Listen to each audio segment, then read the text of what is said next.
Hey hello guys, இந்த வீடியோல season of ப்ளோசமோட episode 7 தான் பார்க்க போறோம். எபிசோடோட ஸ்டார்டிங்ல பாஸ்ட்ல நம்ம ஹீரோயினும் ஏதோ ஒரு டீச்சர் வராங்கன்னு சொல்லிட்டு போய் ஒளிஞ்சிருந்திருப்பாங்கல்ல. இப்போ அந்த டீச்சர் போனதுக்கு அப்புறம் வெளியே வராங்க. வெளியே வந்து ஒரு டிராயிங்கை பார்த்துட்டு இது யார் வரைஞ்சது நீ தானே அப்படின்னு சொல்லி நம்ம ஹீரோ கேட்பாரு. எப்படி கரெக்டா சொன்ன அப்படின்னு சொல்லும்போது ரொம்ப அழகா இருக்கு அப்படிங்கிற மாதிரி நம்ம ஹீரோ சொல்லுவாரு. இப்போ நம்ம ஹீரோ என்ன சொல்றாரு அப்படின்னா, எனக்கு இந்த இடம் ரொம்ப ரொம்ப பிடிச்சிருக்கு, உனக்கு எப்படி டிராயிங் பண்றது ரொம்ப ஃபன்னா இருக்குன்னு சொல்லிட்டு இந்த இடத்துக்கு வந்தியோ, இப்போ இந்த இடம் எனக்கு மிகப்பெரிய ஒரு அமைதி கொடுக்குது, நானும் லைஃப்ல எனக்கு பிடிச்சதெல்லாம் பண்ணணும்னு சொல்லிட்டு தான் ஆசைப்பட்டுக்கிட்டு இருக்கேன், ஆனா என்னோட வாழ்க்கை அந்த மாதிரி இல்ல, நானும் முயற்சி பண்றேன் அப்படிங்கிற மாதிரிலாம் நம்ம ஹீரோ சொல்லிட்டு இருப்பாரு. இப்போ இங்க பாத்தீங்கன்னா பிரசன்ட்ல நம்ம ஜின்னு வந்து பொம்மையை வெளியே கூட்டு வந்திருப்பான்ல, அவளுக்கு செமையா பசிக்கும். இப்போ என்ன பண்றதுன்னு தெரியாம ஜின்னு வந்து கேக் வாங்கிட்டு வந்து பொம்மை கொடுத்து சாப்பிடு அப்படின்னு சொல்லிட்டு ஒரு பார்க்ல உட்காந்து சாப்பிட்டுட்டு இருக்காங்க. இந்த இடத்துல நீங்க எதுக்கு வந்து அப்படின்னு சொல்லும்போது, இந்த இடத்துல தான் என்னோட தங்கச்சியில நான் கூட்டு வந்து விளாண்டு இருக்கேன் அப்படின்னு சொல்லும்போது, இப்ப நம்ம பொம்மை என்ன சொல்றாங்க அப்படின்னா, என்னை மன்னிச்சிரு, நான் உன்னை பத்தி எதுவுமே தெரிஞ்சுக்கல, உனக்கு தங்கச்சி இருக்கிறது கூட நீ இப்ப உள்ள சொல்லும் போது எனக்கு தெரிய வந்தது, உன்னை பத்தி நீ சொல்லு அப்படின்னு சொல்லும்போது, அதெல்லாம் ஒன்றும் பிரச்சனை இல்ல, நீ என்னை பத்தி தெரிஞ்சுக்கலைனாலும் இது ஒன்றும் பெரிய விஷயமா, பெரிய கிரைமும் கிடையாது, ஒன்றும் கிடையாது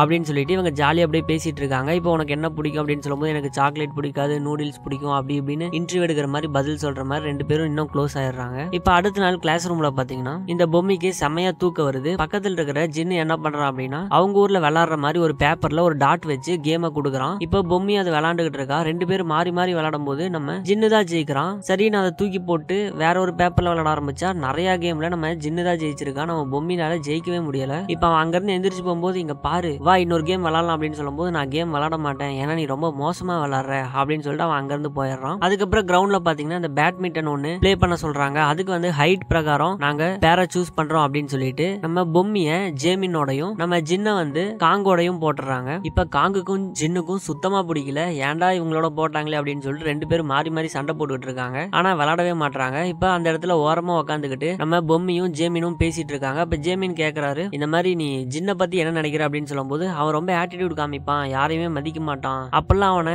தப்பா சொல்றதுக்கு நிறைய இருக்கு, ஆனா என்னன்னா அவன்கிட்ட ஒரு சீக்ரெட் சொன்னா அவன் உயிரே போனாலும் வெளியே சொல்ல மாட்டான், அவனை நம்ம நம்பலாம், அதான் எனக்கு பிடிச்சிருந்தது அப்படின்னு சொல்லும்போது, அப்ப இதுக்காக தான் நீ அவனை லவ் பண்ணியா அப்படின்னு சொல்லிட்டு நம்ம ஜேமின் கேட்கும் போது, டக்குன்னு அவரோட தலையில வந்து அந்த கார்க்கு விழுவுது, சாரி தெரியாம விழுந்துருச்சு அப்படின்னு ஜின்னு சொல்லும் போது, அதெல்லாம் ஒன்றும் பிரச்சனை இல்லை அப்படின்னு சொல்லிட்டு இங்க ஜேமின்னு சொல்றாரு. இப்ப அடுத்த சீன்ல நம்ம ஜின்னு பொம்மையை உட்காந்து சாப்பிட்டுட்டு இருக்கும்போது அந்த ஃப்ரெண்ட்ஸ் எல்லாம் உட்காந்து சாப்பிட்டுட்டு இருக்காங்க. அப்ப சில ஃப்ரெண்ட்ஸ் எல்லாம் பாத்தீங்கன்னா, இந்த வீக்கெண்ட்ல ஒரு கேம் காம்படிஷன் இருக்கு, நீ அதுல கலந்துக்கோ, நீ தான் நல்லா கேம் விளையாடுவல்ல அப்படின்னு சொல்லும்போது, காம்படிஷன்லாம் நான் கலந்துக்க மாட்டேன், ஏன்னா எனக்கு கெரியராலாம் கேம் எடுத்துட்டு போகணும்னு ஆசை இல்ல, அது ஒரு ஃபன்னு டைம் பாஸ்க்கு தான் நான் விளையாடுறேன் அப்படின்னு சொல்லும்போது, சரி ஓகே எனக்கு சொல்லித்தா அப்படின்னு சொல்லி கேட்பாங்க. நம்ம ஜின்னுக்கு வந்து அங்க இருக்கவே பிடிக்கல, அதனால நம்ம பொம்மி கிட்ட, பொம்மி எனக்கு கொஞ்சம் வேலை இருக்கு நான் போயிட்டு வரேன் அப்படின்னு சொல்லிட்டு அங்க இருந்து கிளம்பிடுவாரு. இதை கேட்ட மத்தவங்க எல்லாம், என்ன உன்னைய முழு பேர் சொல்லி கூப்பிடுறான், நீங்க டேட் தானே பண்ணிட்டு இருக்கீங்க, செல்ல பேர்லாம் எதுவும் இல்லையா அப்படின்னு சொல்லும்போது, இல்ல எங்களுக்கு அதான் பிடிச்சிருக்கு, அதனாலதான் நாங்க முழு பேர் சொல்லி கூப்பிடுறோம்னு இங்க பொம்மையும் சொல்றாங்க. இங்க நம்ம ஜேமின் மேல ஒரு கேக் வந்து விழுவுது. பொதுன்னு யாரா தூக்கி போட்டதுன்னு பார்த்தா பின்னாடி நம்ம காங்க வரா. நீ என்ன எப்ப பார்த்தாலும் தனியாவே இருக்க, உனக்கு என்னடா பிரச்சனை அப்படின்னு சொல்லும்போது ஜேமின் எதுவுமே பேச மாட்டான். நீ முதல்ல என்னை தனியா விடு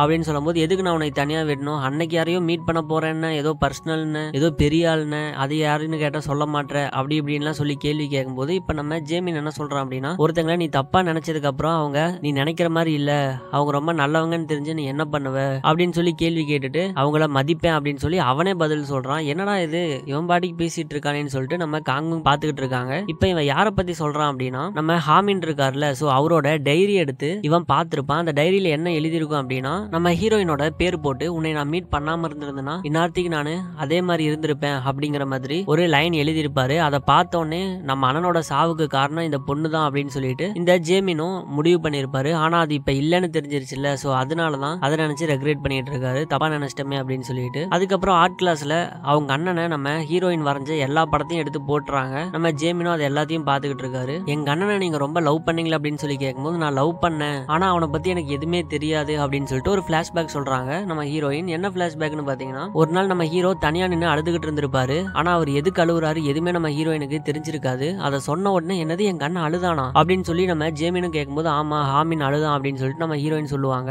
அப்ப ஏதாவது உங்க வீட்டுல பிரச்சனை நடந்துச்சு அப்படின்னு சொல்லி கேட்கும்போது, நம்ம ஜேமினும் அப்ப நான் ரொம்ப சின்ன பையன் எனக்கு எதுவும் தெரியாது அப்படின்னு சொல்லிடுறாரு. இப்ப அன்னைக்கு நைட்டு பாத்தீங்கன்னா நம்ம ஹீரோயின் வீட்டுக்கு எங்க வந்து சாப்பாடு கொடுக்குறேன் அப்படின்னு சொல்லிட்டு ஏதோ ஒண்ணு வாங்கிட்டு வந்திருப்பாரு. ஃபுல்லா குடிச்சிருந்திருப்பாரு. அப்ப நம்ம ஹீரோயினை வெளியே கூப்பிட்டு, இங்க பாரு பழச உன்னால மறக்க முடியலன்னா அதுல இருந்து மீண்டு வா, அதையே நினைச்சுக்கிட்டு இருந்தா எதுவுமே பண்ண முடியாது, உன்னோட மீதி வாழ்க்கையை நீ எப்படி வாழ போற அப்படி இப்படின்னு என்னென்னமோ பேசிட்டு கடைசியில இந்த உனக்காக இந்த சாக்லேட் வாங்கிட்டு வந்தேன் வச்சுக்கோ அப்படின்னு சொல்லிட்டு அவரும் அங்க இருந்து அப்படியே போயிருவாரு. நம்ம ஹீரோயினும் அப்படியே இவனுக்கு என்னாச்சு என்னாச்சு, ஏன் இந்த மாதிரி பேசிட்டு இருக்கான் அப்படின்னு சொல்லி பாத்துக்கிட்டு இருப்பாங்க. இப்ப நம்ம ஜேமின் வந்து நம்ம ஹாமினோட டைரி எடுத்து படிச்சுக்கிட்டு இருப்பான். அப்படியே ஒரு பிளாஷ்பேக் காமிக்கிறாங்க. பிளாஷ்பேக்ல நம்ம ஜேமின் வந்து ரொம்ப சின்ன பையனா இருப்பான். அப்ப அவங்க அம்மா போட்டு அவனை ஆக்ஷன் போட்டு திட்டிக்கிட்டு இருப்பாங்க. அதெல்லாம் பாத்துக்கிட்டு இருந்த நம்ம ஹீரோவால தாங்கிக்கவே முடியாது. உள்ள வந்து ஏமா இந்த மாதிரி பண்ணிட்டு இருக்கீங்க, உங்களுக்கு பிடிச்ச மாதிரி தான் நான் இருக்கேன்ல, என்னோட தம்பியை ஃப்ரீயா விட சொன்னேன்ல, ஏன் இந்த மாதிரி பண்றீங்கன்னு சொல்லும்போது இல்ல அவனுக்கு குறும்பு அதிகமாயி போச்சு, இதுக்கு மேல இப்படி விட்டா சரிப்பட்டு வராது அப்படின்னு சொல்லி அவங்க அம்மா சொல்லும் போது அதெல்லாம் விட்டுருங்க, அவன் சரியா வருவான், நீங்க இந்த மாதிரி கண்டிஷன் போட்டீங்கன்னா அவனால எதுவுமே சுதந்திரமா பண்ண முடியாது, சுதந்திரமா இல்லாத வாழ்க்கை எதுக்கு அப்படிங்கிற மாதிரிலாம் நம்ம ஹீரோ பேசிட்டு இருப்பாரு. இப்போ உங்க அம்மாவே நீ எதிர்த்து பேசுற அப்படின்னு சொல்லிட்டு அவங்க அப்பா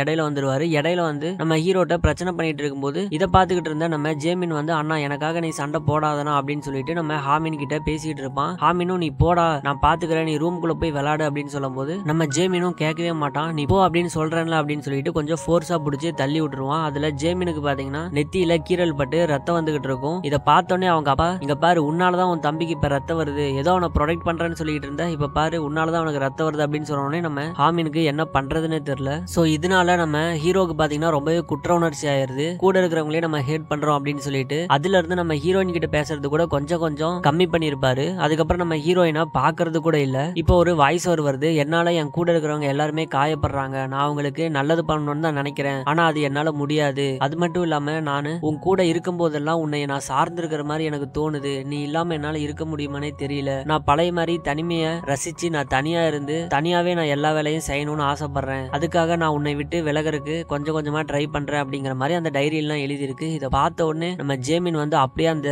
லெட்டர் எல்லாம் பார்த்து அழுதுகிட்டு இருக்காரு. அண்ணன் இவ்வளோ மன கஷ்டத்துல இருந்திருக்கானே அப்படின்னு சொல்லிட்டு. இப்ப அடுத்த நாள் யங் வந்து நம்ம ஹீரோயின் கிட்ட நான் நேற்று நைட் ஏதாவது தப்பா பேசியிருந்தேன் என்னை மன்னிச்சிருங்க அப்படின்னு சொல்லும்போது நம்ம ஹீரோயின் வந்து சொல்லாம சொல்லிடுறாங்க, இந்த ஸ்கூல்ல இருக்கிற எல்லா இடத்துலயுமே எனக்கு ஹாமினோட ஞாபகம் இருக்கு, அதனால அவனை என்னோட மெமரியில இருந்து எடுக்கிறது ரொம்ப ரொம்ப கஷ்டம், எனக்கு இன்னொரு ரிலேஷன்ஷிப்லாம் வேணாம் அப்படிங்கிற மாதிரி நாசுக்கா சொல்லிடுறாங்க. இப்ப அடுத்த சீன்ல என் கண்ணனோட டைரியை நான் பாத்துக்கிட்டு இருக்கும்போது அந்த இடத்துல இந்த ஒரு டிராயிங் கிடைச்சது, இது உங்களுக்கு தானா அப்படின்னு சொல்லிட்டு நம்ம ஜேமின் வந்து நம்ம ஹீரோயின்ட்ட ஒரு டிராயிங்க கொடுக்குறோம். அதை பார்த்தோன்னே நம்ம ஹீரோயின் பிளாஷ்பேக் நினைச்சு பாக்குறாங்க. நம்ம ஹீரோ சரியா பேசாம இருக்கிறதுனால நம்ம ஹீரோக்காக ஒரு முயல் வந்து ஒரு நரிக்கு கொடை பிடிக்கிற மாதிரி ஒரு அழகான ஒரு டிராயிங்க வரைஞ்சு அதை நம்ம ஹீரோட புக்ல வச்சு உனக்காக எப்பயுமே நான் உன் கூட இருப்பேன் அப்படின்னு சொல்லி ஆறுதலான சில வார்த்தைகள்லாம் எழுதியிருப்பாங்க. அதெல்லாம் பார்த்த உடனே இது அவ்வளவு ஸ்பெஷல் கூட இல்லை, ஆனா இன்னமும் இது அவனோட டைரியில வச்சிருந்திருக்கானா அப்படின்னு சொல்லி நம்ம ஹீரோயின் பிரசன்ட்ல நினைச்சு பார்த்துட்டு இருக்காங்க. இப்போ பாஸ்ட்ல நடந்தது காமிக்கிறாங்க. கிளாஸ்ல எல்லாரும் உட்காந்துக்கிட்டு இருக்கும்போது நாளைக்கு ஸ்போர்ட்ஸ் டே இருக்கு, நீங்க தான் எல்லாரும் கலந்துக்கிட்டு ஜெயிச்சு கொடுக்கணும் அப்படி இப்படிங்கிற மாதிரி பேசிட்டு இருக்காங்க. அதுக்கு வந்து நம்ம ஹீரோ தான் நல்லா படிப்பாரு. சோ அவரு தான் வந்து முன்னாடி நின்று யார் நாளைக்கு